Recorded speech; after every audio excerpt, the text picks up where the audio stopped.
I'm a 27-year-old woman working in marketing and living about 40 minutes away from my parents' place in the suburbs.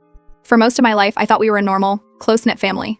My parents were involved, my extended family was supportive, and holidays always felt like something out of a commercial. I wasn't spoiled, but I was appreciated. At least that's how I saw it. Growing up, I played the role of the dependable daughter. I handled errands when they needed help, picked up groceries during their busy weeks, scheduled medical appointments when my dad had insurance lapses, and even pitched in with money a couple of times when they were between jobs. I didn't mind. I was raised to believe that's just what family does. 3 years ago, things started to change, subtly at first. My parents became godparents to Alina, a teenage girl whose parents were friends of theirs and had passed away in a tragic car accident. It was supposed to be temporary, just until her situation stabilized. I remember driving over to drop off some of my old college sweaters and offering to help her prep for SATs. At the time, it felt like the right thing to do. But the temporary situation became permanent. Alina stayed. And little by little, the balance shifted. The first time I noticed something off was when I opened our family group chat and realized I hadn't been included in a whole thread about a birthday dinner for my mother. I had been planning something for her for weeks.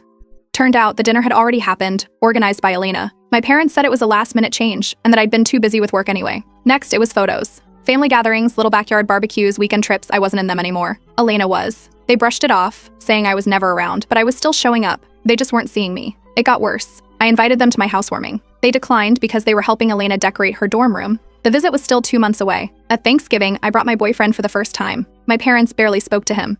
The whole night, they fawned over Alina's cooking, complimenting her brilliant takes on side dishes and asking her to share recipes like she was hosting a cooking show. When I casually mentioned my recent promotion at work, my dad nodded and changed the subject to Alina making the dean's list. My boyfriend leaned over during dessert and whispered, "Do they even know you're their daughter?" I tried to talk to my mom about it. I asked her directly if she noticed how things had shifted. She got defensive, said I sounded jealous and selfish, that Alina had no one left, that she deserved to feel like she belonged. She said I was lucky I had a job, a home, a partner. Alina had nothing. That's when I stopped trying to share. I stopped announcing things like new cars or career wins.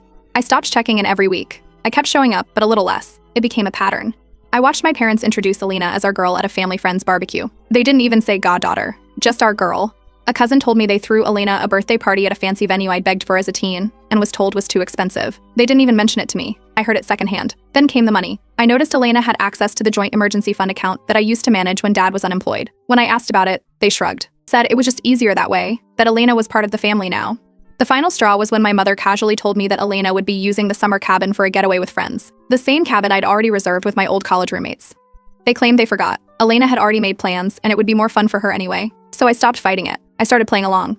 I complimented Alina at events. I asked her about her classes and future plans. I handed over pieces of myself one by one, not because I was giving up, but because I wanted to see how far they'd take it. If they wanted her to live my life, I'd let her try. But I kept notes. I watched. I documented. I offered her my apartment in the city, and she started acting like it was hers. She left dishes in the sink, hosted friends without asking, and texted me like I was her assistant. I taught her how to dress professionally, how to speak in interviews, how to format a resume. I put her in rooms with people I knew. At one dinner, she raised a toast and said, "I wouldn't have made it without Claire." For the first time in months, my parents smiled at me, but I wasn't done. I told Alina that city life was tough, that she'd need to be stronger, smarter, more independent. She got nervous, started texting me nonstop about expectations, work schedules, office etiquette.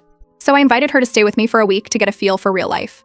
During that week, my fiancé and a friend from Human Resources grilled her in a fake interview. She broke down crying. I told her she'd be fine, just not to fall apart when it really mattered. A few days later, I told my parents I wasn't sure Alina was ready. Said I was concerned, not critical. They took it seriously. That's where everything started to shift. They had built a dream around her. All I had to do was let her live it. And the more they leaned on her, the more I stepped back. Not out of anger, just out of the way. A few weeks after I started stepping back, I got a text from my mother inviting me to a small dinner at the house. Nothing formal, just a little get-together to celebrate some good news involving Alina. No other details. I agreed, mostly out of curiosity. I didn't even bother dressing up too much. When I pulled into the driveway that evening, the first thing I noticed was the number of cars lining the curb.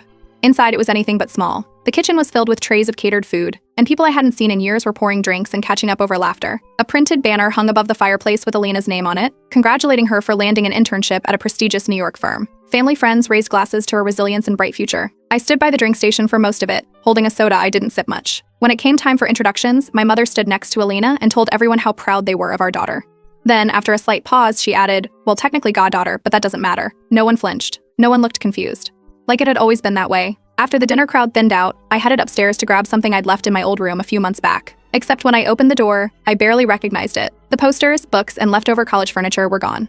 In their place was a soft cream rug, a new desk with a ring light, shelves of color-coded textbooks, and a reading nook by the window. My old room was now Alina's personal study. Not a trace of my things remained. I went downstairs and asked my dad if this had been a recent change. He looked awkward for a second, then laughed and said they just wanted Elena to feel comfortable and secure. I didn't press it. On my way out, I noticed the wall near the stairs where our family had always displayed framed photos over the years. Every single one had been swapped out: Elena's prom, graduation, award ceremonies, and even a recent professional headshot. My college graduation photo, which had hung there since I got my diploma, was gone. Later that week, I found out through a bank notification that Elena had been added to the joint family account, the same one I used to manage when my father was between jobs. I double-checked with the bank. Her name was listed right next to theirs. It wasn't hard to guess what it was being used for. A few days after that, I got a call from my mom. She mentioned that Elena was planning to take her friends to the summer cabin next month and hoped that wouldn't mess with any of my plans. I had already booked that same weekend with my college group months earlier.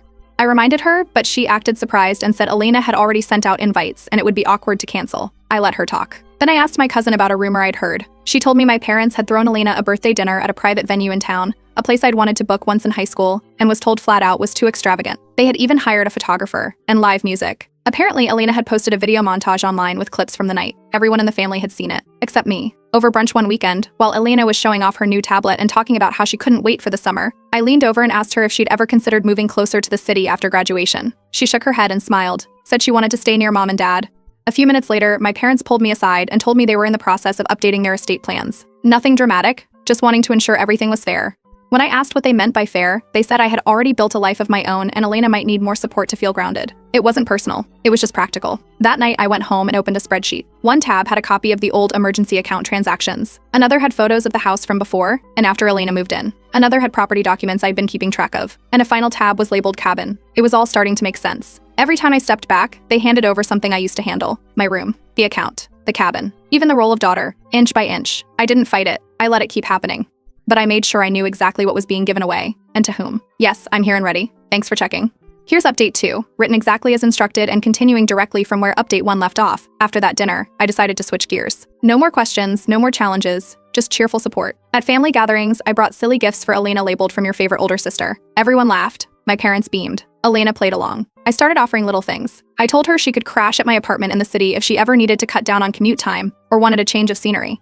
She took me up on it more than once, and within weeks, it started feeling less like a guest drop-in and more like a second home. She helped herself to my snacks, left her shoes by the door, and once rearranged my bathroom shelf. She texted me once from the apartment to ask where I kept the wine opener. I wasn't even home. Then the questions started. Not personal ones, professional ones, how to answer emails that didn't feel too eager, how to dress for interviews, what to say in coffee meetings. Her parents couldn't guide her through those things, so she came to me. I told her what fabrics looked high-end without the cost. I edited her resume while waiting for a Zoom meeting to start. I dropped her name in a casual chat with a junior partner at my firm who owed me a favor. They met for coffee a week later. At the next family dinner, Elena brought it up. She thanked me for the introduction and said she wouldn't have known where to start without my help. For the first time in months, both of my parents looked directly at me with genuine smiles. A few days later, my boyfriend proposed. Just the two of us in our living room. No cameras, no audience, no one to compete with. I didn't tell anyone yet, not because I was hiding it, but because I wasn't done watching how far this fantasy would stretch. When Elena texted me about her meeting with the partner, I replied with, "Elena's the main character. I'm just background noise," adding a wink at the end. I had heard my mother say that exact phrase 6 months ago, describing how they prioritized Elena because she needed it more. Now I used it like a joke. But it landed differently. I told Elena the city could be a tough place to work, that people wouldn't always be kind, that her bosses wouldn't explain things twice, that clients would expect answers on the spot. Her replies started getting longer, more questions, more nervous energy. She asked about how to walk into a room confidently, what shoes would be considered too casual, whether using a pink planner looked unprofessional. I offered to let her stay with me for a full week to experience a normal routine before she fully committed to any job offers in the city. She agreed right away. She showed up on a Sunday night with a suitcase and a tote bag full of planners, folders, and highlighters. My fiancé and I gave her the guest room. For the next 5 days, we let her experience what a weekday really felt like in our world. We left early. We came home tired. My fiancé played the role of a demanding project lead and ran her through a mock interview one evening. She wasn't prepared. She didn't bring her resume. She got basic terms wrong. She gave one-word answers. Halfway through, she started crying and left the room. I followed after a few minutes and handed her a glass of water. I told her she'd be fine, just not to fall apart when it really counted. On Thursday, while she was out buying groceries to contribute, I called my parents. I said Elena was trying, but I wasn't sure she was quite ready for city life. I used words like concerned and worried instead of disappointed or unimpressed. They listened carefully. Elena left on Saturday morning. She thanked me for everything and promised to bounce back stronger. She even folded the blankets before she left. By Sunday night, I received a message from my mother. She asked if I thought Elena needed more time before moving or maybe something closer to home. I said it might be worth keeping her nearby a little longer. Everything was moving exactly the way I wanted it to. And Alina didn't even know it. All good on my end and ready to keep going with your story. Here's update 3 600 words, continuing right from where update 2 left off. After Alina's week-long test run at my place, things started shifting faster than I expected. At the next family gathering, I brought her another gift, this time a framed quote that read, "You've got this, CEO energy." I added a sticky note that said, "From your favorite older sister." Everyone laughed. She blushed. My parents looked at me like I was finally understanding the new dynamic. A few days later, my fiancé invited Alina to a mid-sized networking mixer in the city, the kind with investors, founders, and a handful of high-level consultants. She came dressed up and ready to make a splash. But when someone asked who she worked for, she used my last name, tacking it onto a company I didn't even work at. The conversation got awkward when they followed up, and she couldn't explain what the company actually did. One of the women from my team looked at me across the table and mouthed, "Intern?" I smiled, took a sip of wine, and replied, "She's family." Then I walked off. A few days after that, my mother called to tell me that Alina had been accepted into a competitive graduate program just outside the city. She asked if I could help her find housing close to campus. I waited until the deadline was just a few days away, then sent over a few listings, small, older apartments near the industrial edge of the neighborhood. The cheapest option was a third-floor walk-up with bad lighting and paper-thin walls. Alina took it. Within a week, she started complaining about the place. Her roommate played music too loud. The Wi-Fi cut out every few hours. The landlord was unresponsive. I reminded her that it was a stepping stone, not a palace. Everyone starts somewhere. To help keep appearances up, I arranged a second mock interview. This time, it was with my fiancé and a friend from Human Resources. Alina forgot her resume. She answered questions with long-winded stories that had no point. She confused terms. She froze when asked how she'd handle a difficult client. Her parents drove her to her orientation that weekend. When they returned, my mother told me that an advisor had pulled her aside and said Alina was already falling behind on her coursework schedule. At our next dinner, I raised my glass and toasted to Alina for keeping it together. I added, "You're handling more than anyone should alone." It landed exactly the way I meant it to, on her shoulders. She started getting snappier in group chats. Complained about delivery delays. Said slow internet was costing her class points. She vented to me daily about how unfair her professors were, how no one taught her basic tools. I stopped replying instantly. Sometimes I waited hours. She asked to stay over again just for a weekend to clear her head. I told her I had a friend visiting and needed the space. She didn't respond. Later that week, I had coffee with my father and mentioned that Alina seemed stretched thin. I said it softly, like it was just an observation, not a warning. That evening, I stopped by Alina's place to drop off a bag she left behind at dinner. She invited me in. The place was a mess. Half-unpacked boxes, dishes in the sink, clothes draped on chairs. I told her she reminded me of myself back then, burned out before I saw it coming. She nodded and changed the subject, but she heard me, and so did everyone else. Alina's messages started coming in daily. Questions about her professors, complaints about deadlines, worries about how to handle a group project. I let them sit unread longer and longer, a few hours at first, then a day. Sometimes I replied with a simple thumbs up or a vague "you'll figure it out." During brunch one weekend, she leaned across the table and mentioned she was failing one of her core classes. She hadn't told my parents yet. I told her it was better to clear the air early before things got worse. She nodded, stirred her coffee, and changed the subject. Later that evening, I brought it up to my parents. I didn't say much, just that Alina seemed to be working hard but might be overwhelmed. I added that she probably didn't want to disappoint them. My father frowned. My mother got quiet. The next week, they started dropping by Alina's place without warning. Just quick check-ins that turned into full kitchen inspections and questions about how she was spending her time. My mother called me afterward to ask if I thought Alina was handling the pressure. I told her grad school was different for everyone and that maybe Alina just needed to adjust at her own pace. Alina's roommates, meanwhile, started reaching out to me through social channels. One complained about Alina taking calls late at night on speakerphone. Another said she never cleaned the shared kitchen and left her stuff everywhere. A third mentioned that Alina constantly asked for help on tasks she should have already known how to do. I invited my parents to dinner the next weekend. I kept it simple, just a few homemade dishes and a clean apartment. After dessert, I mentioned that some people thrive better in quiet environments, especially when there's a lot of pressure. I added that maybe Alina would do better in a place of her own with fewer distractions. My mother asked if I was offering. I smiled and said that with my fiancé and I planning for our future family, we needed every bit of space we had. A few days later, Alina sent an invite to a formal gala hosted by her grad program. She wanted me there. I could tell she was trying to show everyone she belonged. I showed up in a navy dress suit and heels, the kind of look that reads polished but effortless. Within minutes, I was in conversation with two professors I'd met at another event and a board member who'd heard of my company. Alina stood beside me, quiet and wide-eyed. At one point, my father joked about how awkward I used to be at those things during my early career. He added that I'd come a long way, and that Alina was lucky to have a big sister like me guiding her through. Alina didn't smile. After the gala, she followed me out to the lobby and said I'd undermined her in front of people who mattered. I said she was probably just under pressure, and that it happens to everyone. The next morning, I called her and suggested she take a temporary leave from her program. I told her it wasn't failure, just strategy, something successful people do when they need to reset. That night, my mother brought it up first. She asked if I really thought Alina should step back. I said that sometimes pacing yourself is smarter than pushing through. By the weekend, both parents were on board, encouraging Alina to consider part-time coursework or even taking a break to get her head on straight. A few nights later, I stopped by to drop off a charger she left at my place. Alina was in the middle of arguing with my parents. She said they were suffocating her, that they didn't trust her to do anything on her own. I didn't say a word. I set the charger down on the counter and quietly left. That same night, I contacted the internship coordinator where Elena had been placed for summer. I recommended a check-in, nothing dramatic, just a wellness conversation to make sure she was managing the transition. 3 days later, she was pulled aside and asked to take a break from the role. The fantasy was fraying, and the pressure was finally doing the work for me. Elena officially went on personal leave from her program and moved back into my parents' house. The announcement was quiet, no big family update this time, just a subtle shift in how things were worded. She needed rest. She was reassessing her goals. Meanwhile, her things were packed into boxes and driven home within a day. My father met me for lunch the following week. He talked about how Elena had been sleeping in past noon and barely leaving her room, said she was glued to her phone and hadn't followed up on any of the part-time roles they suggested. I listened and nodded between bites of salad.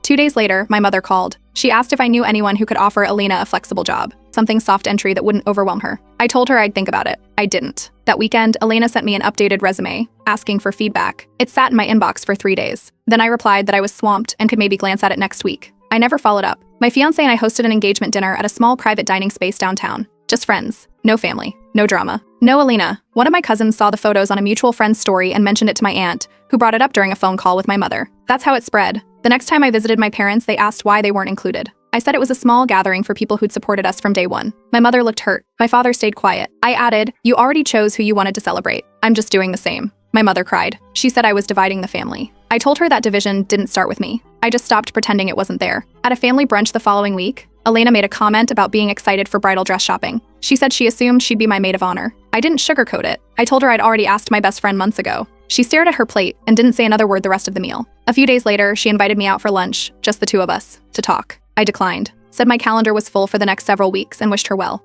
Then my parents tried again. They said they'd love to host an engagement party for us at the house. Something classy but cozy. I said we weren't planning anything formal and preferred to keep it quiet. Behind the scenes, I made other changes. I updated my emergency contacts and medical proxies, removing both parents and assigning them to my fiancé instead. I switched insurance documents, added passwords to shared storage apps, and rerouted mail tied to the family address. They started noticing. Missed birthdays, fewer photos, fewer calls. They weren't blocked. They just weren't included. I also finalized the paperwork to transfer the family cabin. It was a quiet legal process. I paid out the equity stake and completed the title change under my fiancé's name. The next time someone tried to plan a family getaway there, the calendar was already locked, and the access code changed. The final moment came when I stopped by their house to return something I borrowed months earlier. I walked through the living room on my way out and past the family photo wall. It was neatly updated. Fresh frames. New lighting. Elena front and center. I wasn't in a single picture anymore. I didn't touch anything. I just walked out, shut the door, and locked it behind me. I finalized the transfer of the cabin under my fiancé's name without a word to anyone. The process was clean, documents signed, title cleared, locks changed. A few weeks later, my parents tried to book a weekend getaway and were told they no longer had access. They called, but my number was no longer tied to their phone plan, and my voicemail didn't allow messages. Elena reached out through a mutual friend. She'd been planning to host her engagement party at the cabin, one that didn't exist yet. Her message said she was blindsided. I didn't respond. Around the same time, my fiancé and I closed on a house in another state. Quiet neighborhood, long driveway, no shared fence lines. We told no one except a few close friends. No forwarding address was given. No housewarming invite sent. The next family event I showed up for was my aunt's retirement party. I arrived with my fiancé, dressed casually, holding a bottle of wine and a small gift. During a lull in conversation, I mentioned we'd be moving soon, just dropped it into a chat over cheese and crackers. My mother caught me alone afterward and asked if I was cutting ties completely. I told her the truth. They had made their choices years ago. I had just finally accepted them. My father tried to soften things with compliments, said I'd always been tough, said they were never worried about me. I nodded, smiled, and walked away before he could finish. Elena overheard part of it and approached me later, said she never wanted to replace anyone. I told her she didn't have to. It happened anyway. A few days before the move, I dropped by the house one last time to return a stack of old tax documents they'd stored in my garage. I found my childhood keepsakes in the corner, boxed, taped, and labeled donate. I didn't open any of them. I left a note on top of the stack that said, "You already gave everything I cared about away." I walked out, shut the door behind me, and never looked back. Elena never returned to school. Her break quietly became permanent. She bounced between short-term jobs and stayed at my parents' house, treating it like her base. My mother started venting to cousins about how she lacked drive. My father made jokes about her sleeping in until noon. By then, I was already settled into my new role, new office, and new name. Married, promoted, no longer in the loop, no longer on standby. Months later, a family friend forwarded me an email from my parents. It was an announcement. They'd sold the house. Said they wanted to start fresh and find something more manageable. I read it once, laughed quietly. Then I deleted it and got back to work.